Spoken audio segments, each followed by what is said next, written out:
This is a little of what it took for Captain Chris Grice to become one of the first 2 women to make it through Ranger School.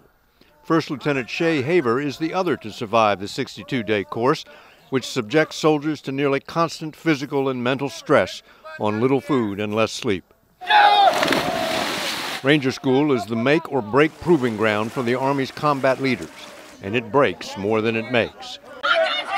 19 women started the course, only Grice and Haver made it to the end.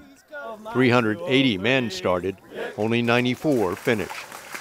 The Army refused to officially identify either woman, in part to shield them from snarky comments which began popping up on social media. Some don't bear repeating, but cracks like, "What standards were lowered? Did they only have to do 1 pull-up?" were typical. Despite the Army's attempt to protect the 2 West Point graduates from publicity, their friends could not help bragging on them.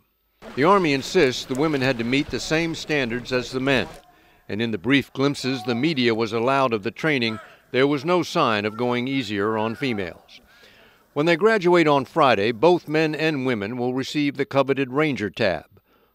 But unlike the men, Grice and Haver will still not be eligible to serve in elite Ranger regiments or other ground combat units. That might not make any difference to Haver, who was already an Apache helicopter pilot. Grice belongs to a military police unit.